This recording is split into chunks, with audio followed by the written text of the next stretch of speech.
So let's talk about the controversy there on your screens, and you will have an idea, because is President Trump, talking about a divine calling or a divine healer as he's depicting himself in these images, or the spawn of Satan as his rivals now see him?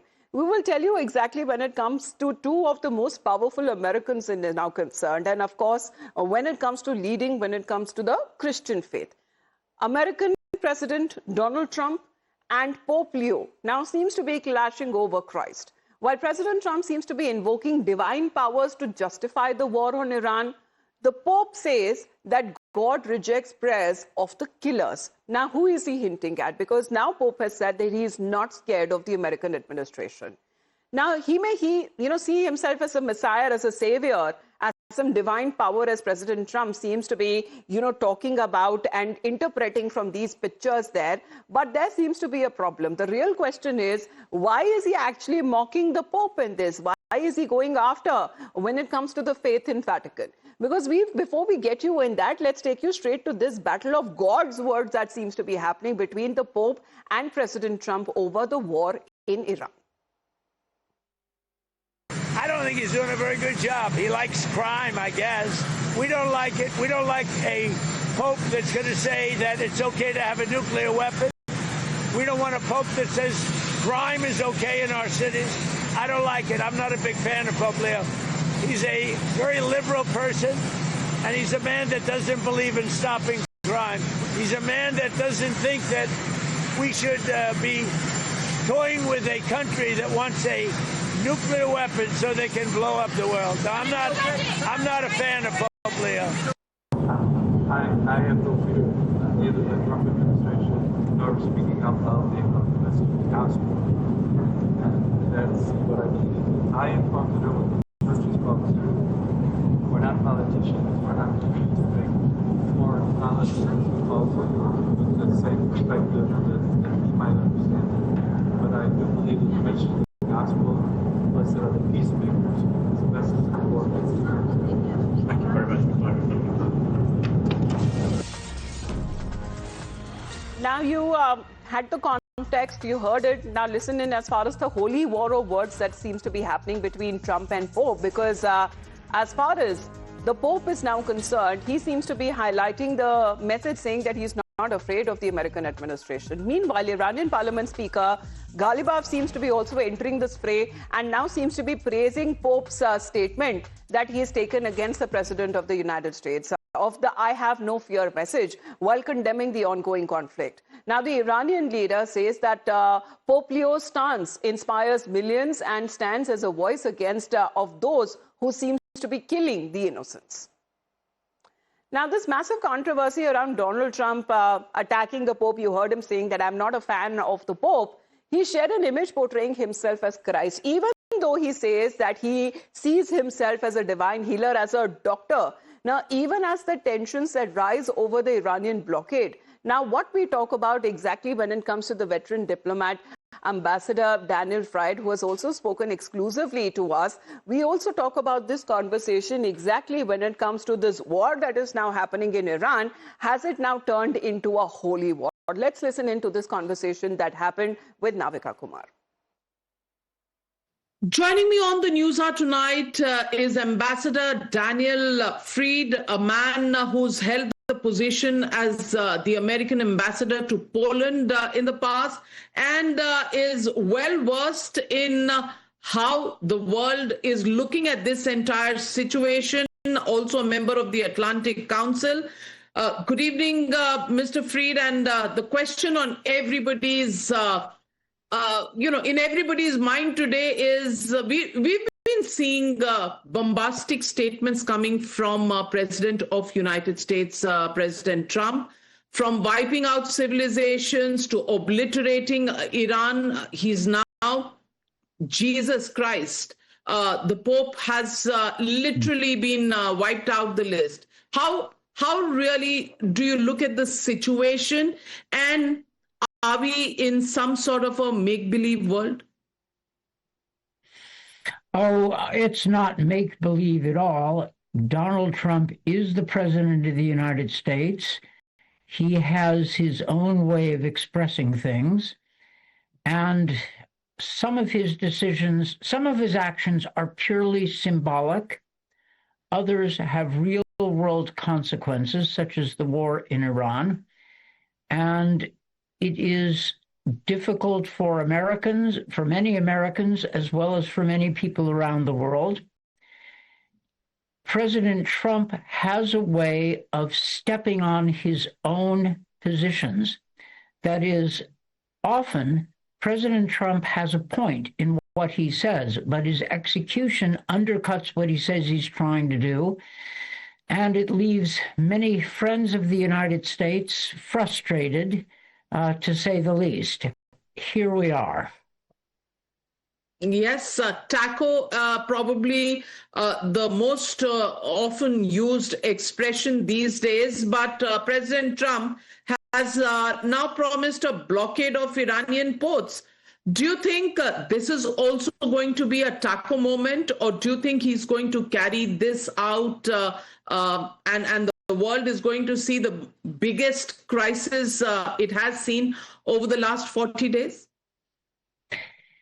I think that the Trump administration is trying to find out whether Iran is sufficiently battered that it will try to reopen negotiations.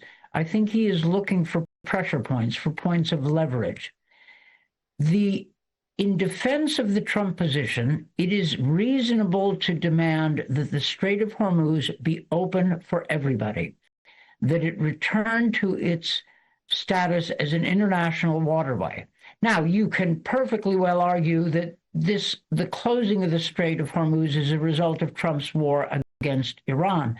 I understand this point. But the immediate American objective of seeking to open the strait fully is understandable.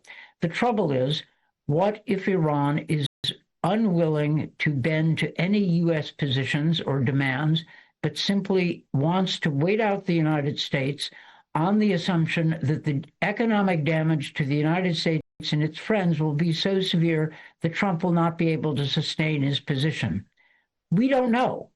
Who will emerge in better shape from this test of strength? But I think that Trump is looking for leverage as a prelude to renewed negotiations. You said we all know who's going to come out a winner at this point. We don't know. Okay. We don't know. Well, but do you think in the past, if the past 4 weeks or 5 weeks is anything to go by, this is going to really help? Because the talks in Islamabad over the weekend haven't really yielded the kind of solution that may have been expected. This blockade will throw up the answer, you think? I did not have great expectations for the talks in Islamabad because I thought both sides needed to size each other up and seek points of pressure against the other. I didn't think that this would be resolved with one negotiation. So I think now both the Iranians and the Trump administration, the Iranian authorities and the Trump administration are continuing to circle each other. Neither has ruled out negotiations. Neither has given on their core demands. So Trump is looking for pressure points. The problem here is that it recalls, at least for someone of my age, the Vietnam War, where the administration of President Lyndon Johnson thought that the North Vietnamese would succumb to overwhelming American pressure in the form of bombing North Vietnam. It didn't work. Their calculations, North Vietnamese calculations, and our calculations were different. And in the end, of course, North Vietnam prevailed. The situation with Iran recalls that, at least for me. Now, Iran has been hurt. There's no question about that. And they may be looking for a negotiated solution as well, but they are not going to agree to anything unless they know that they have to. So both sides are behaving rationally within their separate frames of reference. The trouble is the world economy is going to be hurt. It's possible that India's economy is going to be hurt, and that is no good thing. Absolutely, and really, it is the world that is hurting when Iran and the United States actually play escalation, de-escalation, talks, diplomacy, back to original hard positions. The world is hurting all this while. Where do you think this is going to go? Do you think the threat of blockade is going to make Iran climb down a few notches? If not, what would Trump be looking at? Iran will almost certainly not want to be seen as climbing down whatsoever. So the question is whether the blockade will put sufficient pressure on Iran that they will want to resume negotiations and whether they will find a formula that enables them to do so. Of course, they're looking at it differently. They are looking to see whether the United States, under pressure from its friends around the world and from the reaction of markets, both the stock markets and oil markets, will itself step back. We don't know. Trump is very good at attempts at intimidation. It doesn't always work. He attempted to intimidate Denmark with respect to Greenland. Denmark stood up to the United States and actually prevailed. I have no sympathy for the Iranian regime. I have lots of sympathy for the Iranian people. It is a bad, they have been engaged in awful activities for many years. So I have no sympathy for them at all. And if the people of Iran overthrew them, I would be perfectly happy. The trouble is, it doesn't matter what is good, what would be a good outcome. What matters is what is an achievable outcome. And it seems to me that the Trump administration has rolled the dice several times and is continuing to roll the dice. I suspect that in the end, it may find new virtue in the Iran nuclear deal, the so-called JCPOA that the Obama administration negotiated, that the Trump people and many Republicans have denounced for many years. They may discover that this was not so bad after all. So if that is the only option, workable option on the table, then what are we looking at? Already oil prices beyond the $100 per barrel mark. Do you see all of this coming down anytime soon? Or have we hit the blind spot? Which way are we headed? At the moment, the world is reeling under the pressure of jogging, running, and staying in the same place all at the same time. Well put. And it is exhausting trying to follow the twists and turns of Trump administration policies.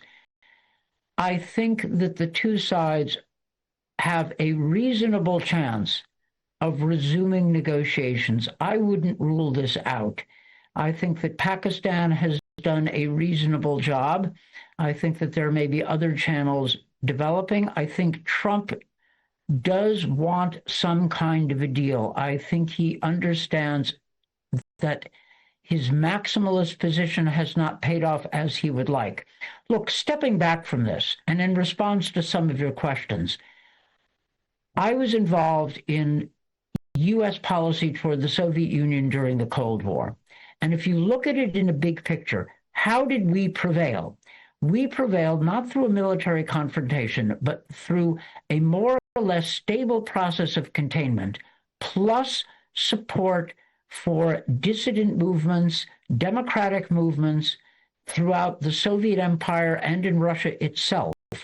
They eventually, plus the deterioration of the Russian and the Soviet economy, led to dramatic changes and a success for democracy in Central and Eastern Europe and a collapse of the Soviet Empire.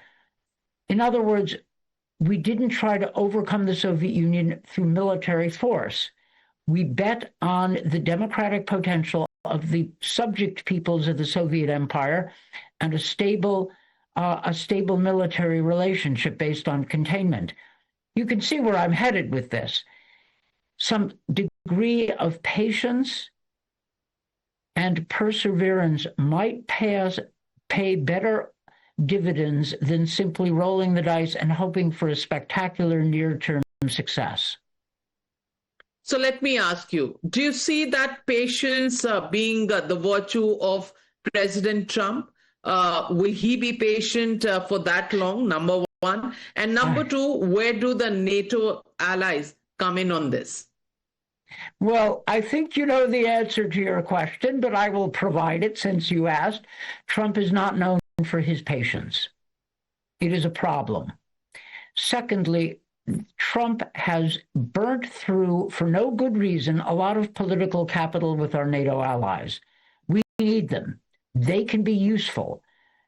Trump argued successfully that the European NATO allies need to spend more on defense. He was right about that. They do. He won that argument. The trouble is, Trump often doesn't know how to take a win. He won the argument. So now he needs to consolidate that victory and work for a better transatlantic relationship based on greater European contributions, but greater American willingness to work with the Europeans. This isn't that hard.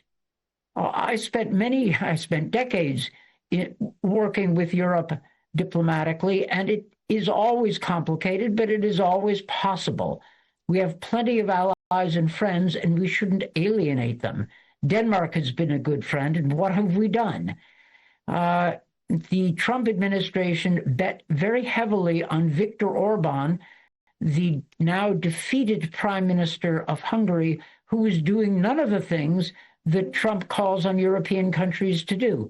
So Trump's policy toward Europe has not made a great deal of sense, and I hope that when their heads stop spinning,